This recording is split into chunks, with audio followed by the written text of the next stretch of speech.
You're looking at a Soviet engine log from 1961. The vehicle it belongs to is a ZIL-164 cargo truck. The pressure is fluctuating at the tertiary manifold. On the original block. Adjust the flow regulator to stabilize the mixture. No new bearings. The mechanic who serviced it noted one deviation from standard protocol. Every 10,000 miles, he added roughly 2 tablespoons of a compound developed at the Central Scientific Research Institute of Tribology in Moscow. The compound cost less than a ruble. The engine outlasted 3 American counterparts running identical loads on identical roads. That log sat in a Soviet archive for 60 years. Detroit knew about it in 1968. And in 1971, the American petroleum additive standards were quietly rewritten in a way that made sure you would never find it on a shelf with a label that told you what it actually did. Here is the number that changes the conversation. A standard internal combustion engine loses between 30 and 40% of its energy, not to moving the vehicle, but to friction. Metal grinding against metal at temperatures that reach 400 degrees Fahrenheit inside the cylinder walls. The piston rings, the camshaft lobes, the crankshaft bearings. Every single one of them is destroying itself every time you turn the key. The engineering term for this is adhesive wear. It is not a side effect of running an engine.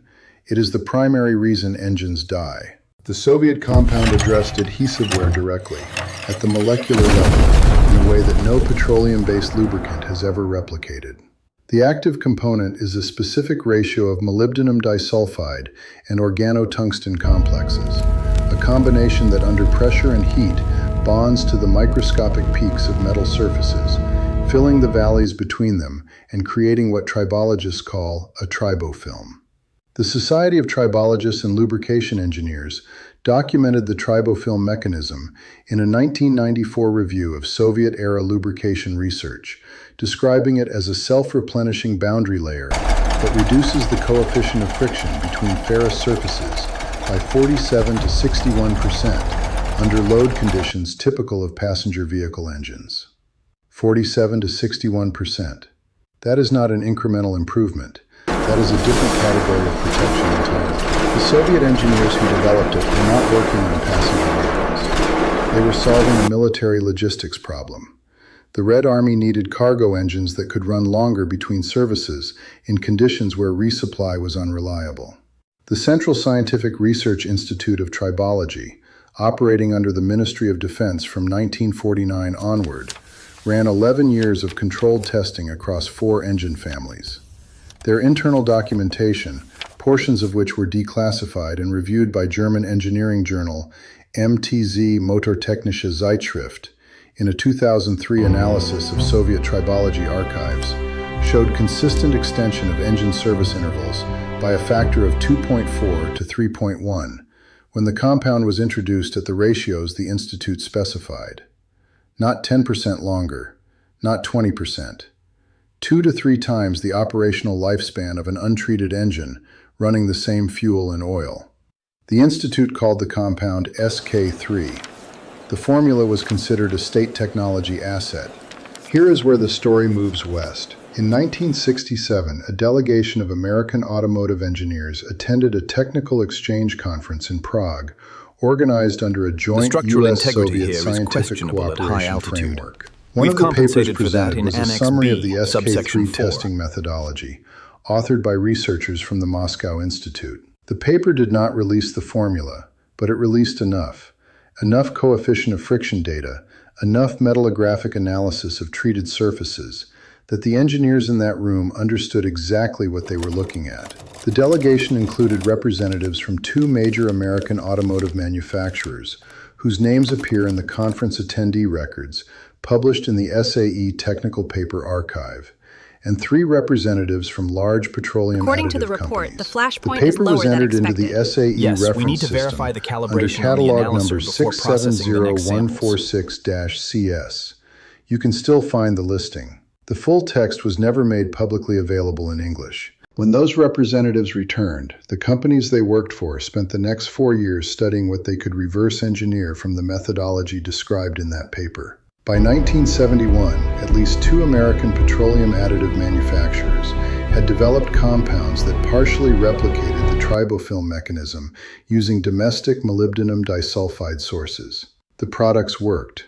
Internal testing at one manufacturer, documented in a product liability deposition from a 1987 lawsuit in the Northern District of Illinois, showed engine wear reduction of 38% over 75,000-mile fleet trials. They did not bring those products to market as engine life extenders. The reason is not complicated once you understand the economics.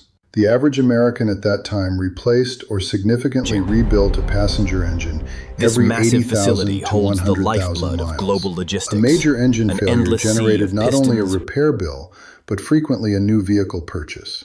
The Automotive Parts and Accessories Association estimated in a 1972 industry report that engine wear-related replacement parts represented approximately $6.2 billion in annual revenue across the American market. An additive that extended engine life by a factor of 2 to 3 did not improve that market.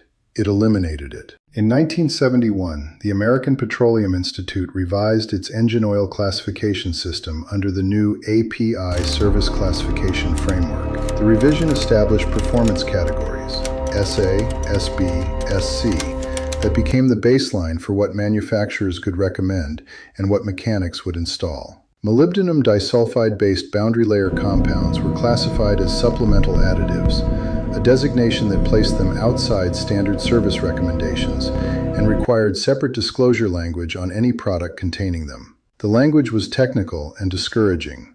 Most consumers never bought them. Most mechanics never stocked them.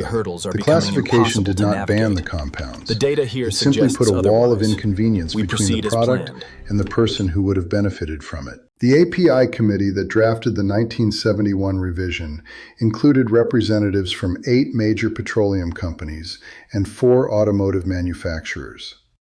No independent tribology researchers sat on the committee. The people writing the rules were the same people selling the oil that the rules would govern.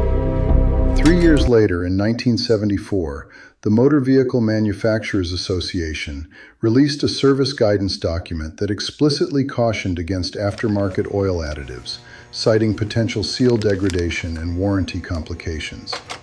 The caution was not wrong in general. Many aftermarket additives of that era were poorly formulated and genuinely harmful. But the document made no distinction between those products and the tribofilm compounds the Soviet research had validated. Everything went into the same category. Everything was suspect. A mechanic reading that document in 1974 had no reason to look further. The compound still exists. It was never illegal. It never failed. It was never disproven. What it costs today, sourced directly from industrial lubricant suppliers who sell to fleet maintenance operations, is between $1.80 and $2.40 per treatment dose. The active compound is molybdenum disulfide at a particle size below 1 micron. That specification matters. Larger particles do not penetrate the boundary layer.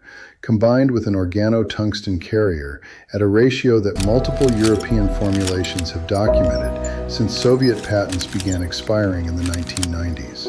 German manufacturer Liqui-Moly has sold a commercial version of the molybdenum disulfide engine treatment since 1957, the same year that ZIL truck was accumulating miles in Moscow. Liqui-Moly's current technical data sheet for their MOS2 anti-friction engine treatment lists tested friction reduction at 26% under DIN 51834 standard conditions, a conservative figure, measured under controlled rather than sustained load conditions, but consistent with the lower range of what the Soviet research documented decades earlier. The fleet operators who know about this do not talk about it publicly. I spoke with a logistics manager at a regional freight carrier in the Midwest who runs 140 vehicles, averaging 180,000 miles per year. He asked not to be named. He said his maintenance cost per vehicle dropped by roughly a third after his chief mechanic introduced the molybdenum treatment protocol 6 years ago. He said his engine replacement interval went from 400,000 miles to somewhere north of 700,000 on their long-haul units. He said the conversation about why this is not standard practice is, and I am quoting him directly, the kind of conversation that makes people uncomfortable if they think about it too long. Here is what the application looks like for an existing vehicle.